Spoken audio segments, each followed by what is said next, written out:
In Iran, the government declared Thursday, January 4th, as a day of national mourning for the more than 100 victims of the Israeli terrorist attack that took place this Wednesday in the city of Kerman. The Israeli occupation forces in Palestine continue their attacks on health facilities as their latest target was the Red Crescent building in the southern Gaza Strip. These thousands of Somali residents gathered to protest against the agreement between Somaliland and Ethiopia, which allows the government of Addis Ababa on the access to the Red Sea.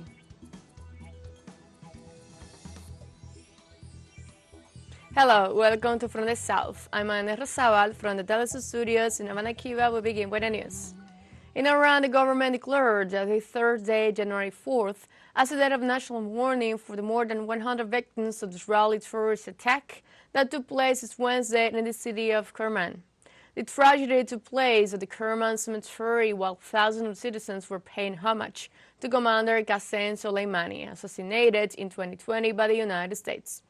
According to a report from the authorities, at least 103 people were killed and 211 injured after two explosions in the vicinity of Soleimani's tomb and his shrine. They also confirmed that the first investigation showed that the two explosive devices were placed on the road outside the cemetery and were detonated by remote control.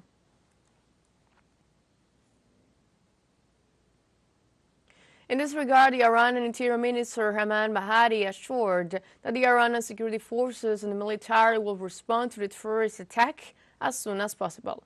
Bahadi also indicated that the authority had begun investigations to determine the perpetrators and the motive of the attacks. President Ibrahim Raisi condemned the terrorist act while assuring to punish the perpetrators of the aggression.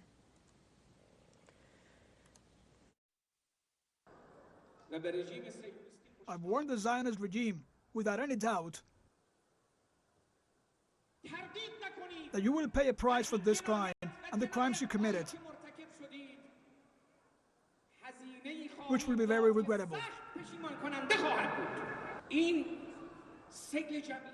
These gatherings that you see held in this country, this flood of people that pour towards the grave of Haj Qasem these days, you come to scare the people with your criminal act. You're not strong enough to face the resistance. Your power has lost its effectiveness against the forces of resistance. Are you targeting now innocent people? You should know that you will pay a heavy price for this horrible crime. The Venezuelan government joined the international community and condemned the terrorist attack that took place in Iran on Wednesday.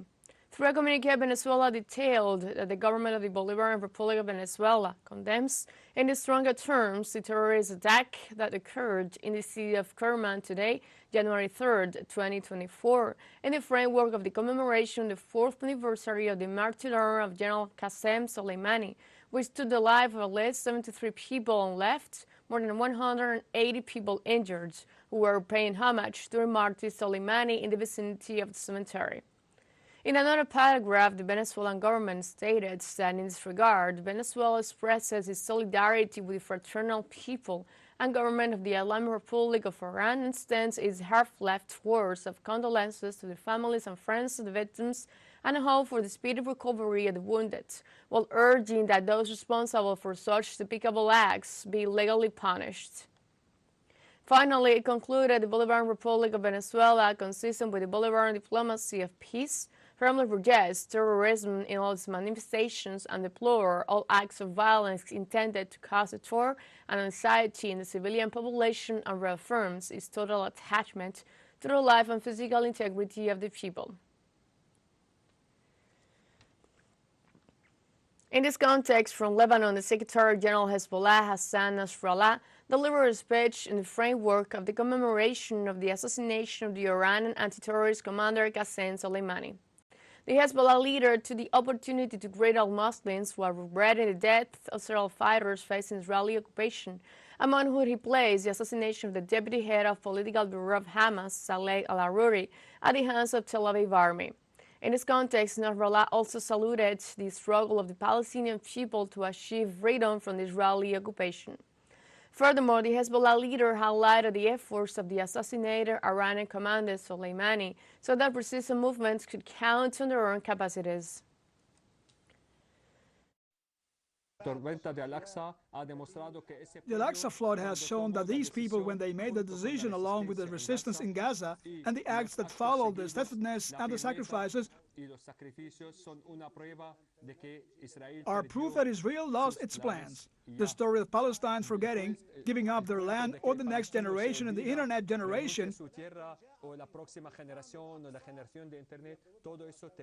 all that ended with great failure. It ended in Gaza, it ended in the West Bank, but the Al-Aqsa flood gave a deadly blow to the Israeli plan. The Israelis are very clear now that before this people, who cannot forget their land, who cannot forget their history, who cannot forget their present and their future and their holy places, and that is what the Israeli reflect with sorrow. Palestinians living in Syria today commemorated the 4th anniversary of the assassination of the commander of Al-Quds Force of the Iran Islamic Revolutionary Guard Corps, Lieutenant General Qasem Soleimani. An event that served to ratify the strong alliance between the Palestinians and their Iranian brothers and the other people of the axis of resistance against Israeli occupation. Let's see. Soleimani's revolutionary legacy, the struggle against the Israeli occupation, the invasive troops of the United States, and the terrorist gangs, is still present in the people of the region. This was affirmed by the participants in the tribute ceremony, representing Palestine and the other countries, members of the resistance bloc. Qasem Soleimani was a revolutionary man whose ideals remain alive throughout the resistance axis, so his legacy is now the basis on which we manage to consolidate and develop the resistance, and we are truly grateful for the role he played in defending our cause when he served as a field leader of the resistance axis. Our revolutionary path is based on principles that remain unchanged over time, so that our tendency and the ideals of our martyrs will not change until we achieve the definitive victory against the hegemonic forces of the world.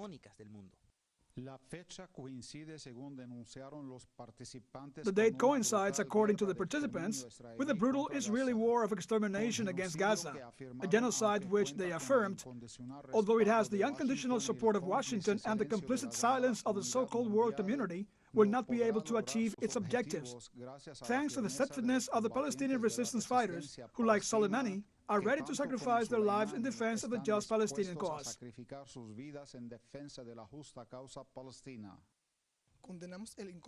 We condemn the unconditional U.S. support for this Israeli war of extermination against our brothers in the Gaza Strip, and believe that to stop this Israeli genocide, it is imperative that our Arab brothers act united in support of the Palestinian resistance and in support of their brave struggle against the occupation troops.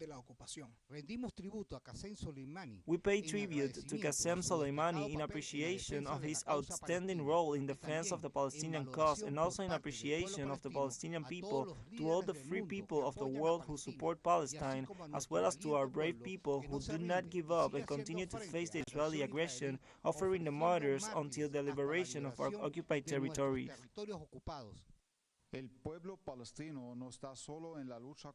The Palestinian people are not alone in the struggle against the Israeli occupation.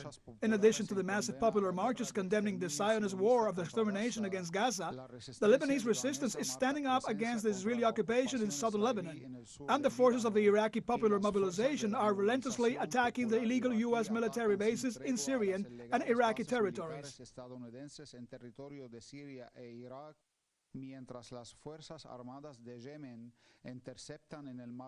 While the armed forces of Yemen are intercepting in the Red Sea any ship heading for Tel Aviv, actions that demonstrate that Soleimani, who was assassinated 4 years ago at the hands of the invading U.S. troops in Baghdad, has become an example to follow in the struggle for the liberation of Palestine and the other occupied Arab territories.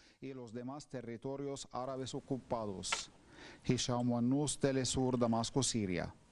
Let's take a short break, but remember you can join us on TikTok at TeleSUR English, where you find news in different formats, new dates, and more.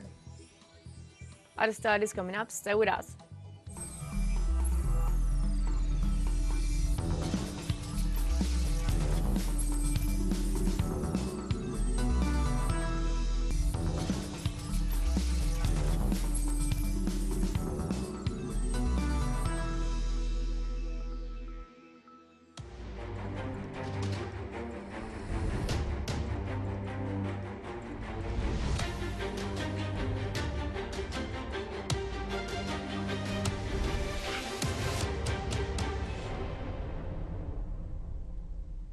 Welcome back.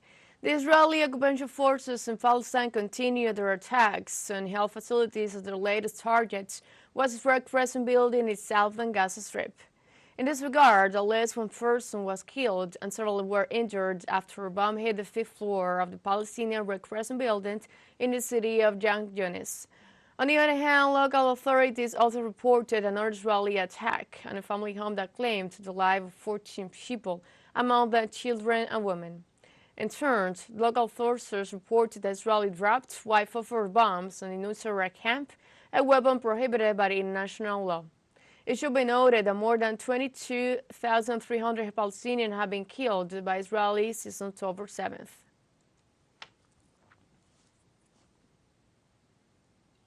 On Thursday, also in Palestine, Israeli forces besieged North Shams camp in the occupied West Bank. The occupation army carried out for the second consecutive day a military incursion into the camp located east of the city of Tulkarem. The soldiers wounded at least two Palestinian citizens, detained dozens of people, and destroyed infrastructure. At the same time, Zionist forces demolished the house of fighter Gaid Shadari in the Al Jura neighborhood, who was killed on December 17th.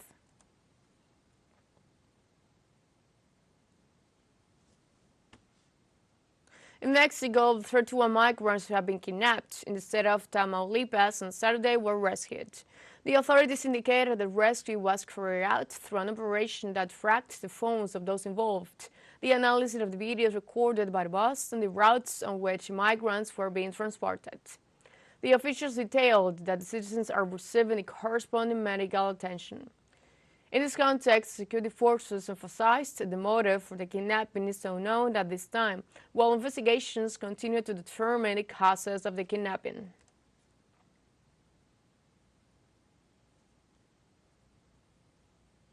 President-elect of Guatemala, Bernardo Arevalo, stressed that he will reverse the decisions of the outgoing government led by the current president, Alejandro Yamatei. Arevalo indicated the first action he will take upon assuming the government on January 14 will be to revoke the decrees imposed by the outgoing government, pointing out that it is irresponsible. He also pointed out that Yamatei will hand over to him a weakened executive power, which has been pointed out by analysts and social organizations as responsible for the deterioration of the rule of law and democracy in the country. Arevalo also recognizes that his first challenge will be to try to recover the public institutions by responding to the needs of the population and the executive capacity. In Venezuela, Vice President Desi Rodriguez announced irregularities in the business relations between Guyana and the U.S. transnational ExxonMobil. Through his account on his social network X, Rodriguez stated that more irregularities continue to come to light about the business and relation between Guyana and ExxonMobil. The lawyer Christopher Ramp announced in one of his most recent columns in Tabloid News that the Natural Resources Fund, NRF, destined for the payment of taxes, has 270 billion Guyanese dollars, which is equivalent to $1,322,000 that should have been transferred to the Guyana Revenue Authority, GRA, as established in the agreement signed with those oil companies that work illegally in the waters to be bounded. Guyana continues violating the national law and the Geneva Agreement to favor ExxonMobil and other transnationals. Venezuelans will now give up in the defense of eastern Guyana.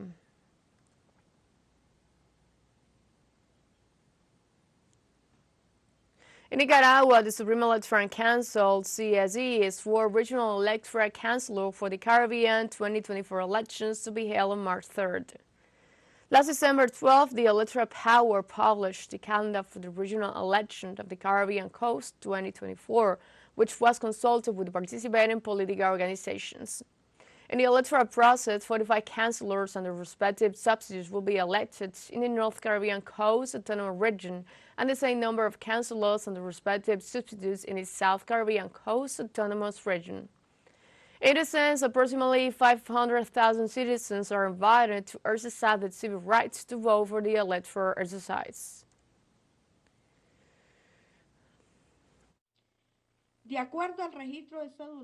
According to the Register of Citizens, to these regional elections to be held on the first Sunday of March are called to exercise their civic right to vote about 500,000 citizens who might go to the 745 voting borders located between 110 polling stations covering the length and breadth of our beautiful Caribbean coast. We have a second short break coming up, but before we invite you to join our WhatsApp community for our English-speaking audience. You can scan the QR code on screen to join directly and share the link to reach more people. Constant news coverage of Latin America and the Caribbean, as well as the rest of the world. To stay connected and informed with TeleSUR, final short break, don't go away.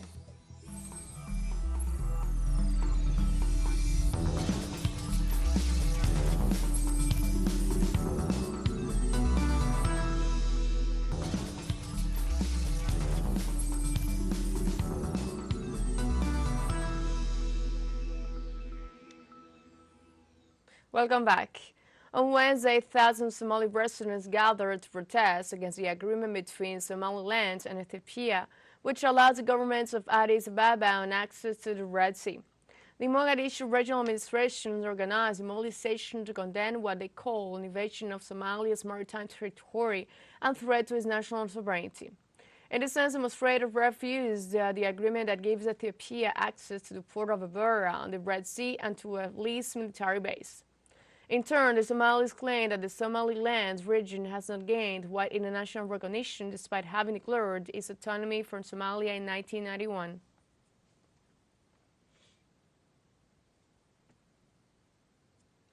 In Serbia, the Republic Electoral Commission confirmed the victory of the Serbian Progressive Party, the SNS, of President Alexander Vučić in the legislative election of December 17th with 46.75% of the votes.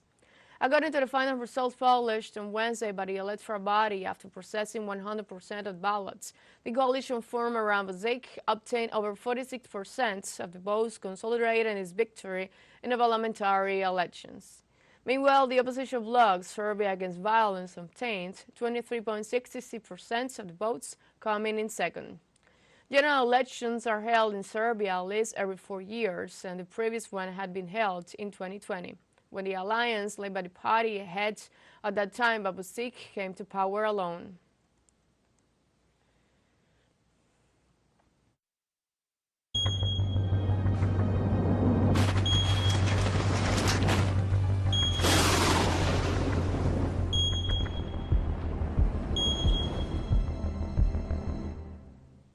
In Japan, 78 people are dead after the 7.6 magnitude earthquake that struck the country's west coast on Monday.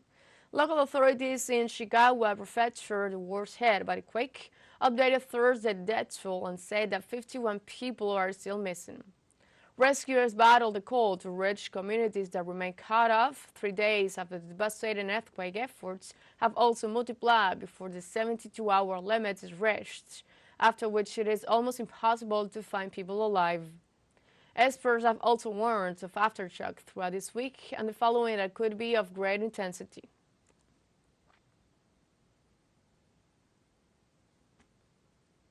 Peru closed 33 of its 121 ports in the country's north and central coast due to a strong wave allegedly caused by storms in the U.S. West Coast.